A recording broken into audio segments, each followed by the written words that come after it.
All right, guys. So this is a video specifically designed for Mara and my analysis and why I think we see over $100 a share in 2025. First and foremost, let me just start with these vertical gray lines.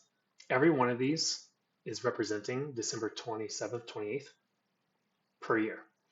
Also acknowledge that Mara actually never became a Bitcoin mining company until middle of 2020. So the chart before that, in my opinion, is irrelevant. But what I'm presenting here with the gray vertical lines and the arrows is directional pivots per year for tax loss harvesting, right? So what we've seen in 2021 was an up year. So in the up year, they planned on making money. They made money, took profit, and then for the next year, they wanted it to be a correction. And then during the correction year, it never sustained any rally because they want to reset the chart, but also make any dip buyers for that entire year sell at a loss at the point of tax loss harvesting. Then at this pivotal change in the next year, they can buy all those shares that the losers of this year sell into, right? For when? For what? The very next year, where it rallies for an entire year straight. So if you look at this, it's very simply up year, down year, up year, down year. We're closing out on this, in which I believe 2025 is an up year, right? So what I just explained to you is purely based on tax loss harvesting and thinking like smart money on the macro view, right? Now let's see if this aligns with anything, right? So in my personal opinion, we have a wave one here and then a wave two. This, I believe, is wave one of wave three. So this would actually make sense that this is the final dip, wave two, if you know or understand Elliott wave theory. Wave two is the deep retracement pullback, in which wave three, four, and five is an uptrend for the rest of the cycle. So in the theory of using Elliott wave and mapping this out, it makes sense and follows the same thesis as tax loss harvesting, where 2025 is an entire up year, right? So that's Elliott wave theory. Now let's look at the weekly chart for the RSI and the MACD. So we popped up, we broke above the zero line, and now, in my opinion, we're back testing for a curl higher, for a wave higher, right? This also aligns with, if anyone who uses RSI, is very important strategy is a break above 50 RSI, a back test of 50 RSI, and then a move higher. This always lets you know when a move is to continue, right? For example, here's an example. Back in 2020, we broke above 50, we back tested 50, and then we went higher for this move from $2 to $58. This is essentially where we're at here, where we had a wave 1, 2, this is wave 3, this is wave 4, and this is wave 5, right? So what happened here, right? We had a wave 1, 2 in 2020, right?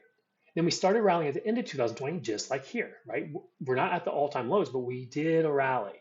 So then we got a rally here, pull back, and then 2021 was wave 3, 4, and 5. That's literally what we're going to have here. We're going to have the pullback, 2025, wave 3, 4, 5, right?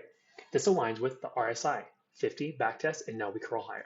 I think that's going to happen. Now, if we look on the chart specifically, let's correlate this with everything else. So we have a break above all the moving averages, a back test of the moving averages, and we're finding support here with a little bit of bullishness setting up, right? Also acknowledge that this is the VPOC for 2024. The entire sideways trading action is right here. So this would be an SR flip if you think about it, right? So ideally, this is a clear line in the sand, right? You can literally see it. Above it, bullish, below it, bearish. Above it, bullish, back test, higher, right? So now this is another back test. This is aligning with the moving averages on the weekly, the moving averages on the monthly, right? We found support and we've not printed under the moving averages with a monthly close all of 2024, right? It's always been a rally. So that's on the monthly. We're above all time frame or all moving averages on the monthly. We're essentially above all major moving averages on the weekly, except the trend cloud, which that represents a trend, right? But we're finding support here. Then on the daily, what are we doing? We're also finding support on the 200-day moving average. You can see the 200-day moving average is essentially also a line in the sand on the daily. Above it, bullish, back test, higher, right? Back test, higher. Break below it, sideways consolidation. Break above it, back test, now we go higher, right? Everything is pointing at this. In my opinion, that's what we're doing. We're bottoming right here, in which this week is the final bottom for the move higher. Everything's pointing at it, right? You can see right here is an inverse head and shoulders. You can see that this is a major inverse head and shoulders, right? What about really quick this? The Mara Riot chart. The Mara Riot chart is showing us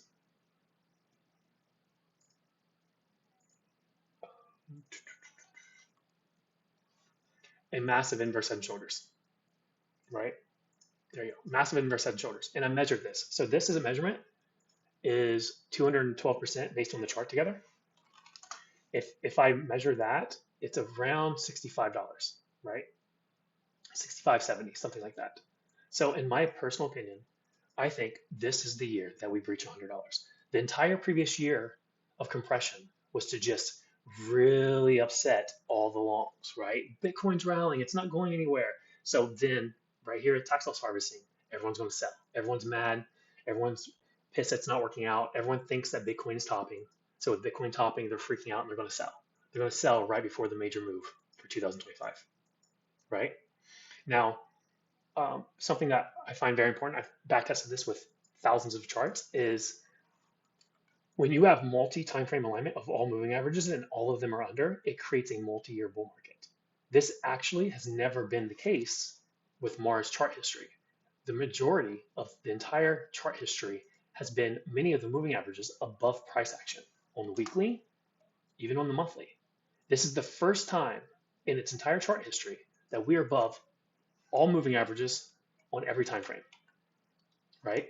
And in my personal opinion, this is setting up for multi-year rally, right? Ultimately, I believe we see, we see $100 plus in 2025, but then this is wave 1, 2, this is wave 3. If this is wave 3, ultimately the down year, 2026, let's say we get 120, will drop us down to the $60, $75 area, in which I think that will be a buy for 2027. And that's how I will plan this trade. But specifically, Mara rallied this high when they barely had 1,000 Bitcoin, when they were making 50 million in revenue, right? 850K in revenue. The only reason they made, 2 mil in revenue. Like, do you see this? Like, they're making like their own projection to make 180 mil, right? Their Bitcoin stack is 41,000 versus 1,000. Yes, they diluted by 2x, but they're a way better company, especially after going through the small business recession and set up for higher price values, especially as Bitcoin is accepted during Trump's term. When he's fully supportive of Bitcoin. When people realize that Bitcoin's not going to zero this time, these laggards, such as miners, will appropriately value, then stabilize with the stabilization of Bitcoin through Trump's term. So everything, in my opinion, is pointing to a bottom here in December going into 2025. I definitely believe that. I'm positioned for that. I'm very heavy in Mara, and I plan on trading this all the way up through 2025. Enjoy.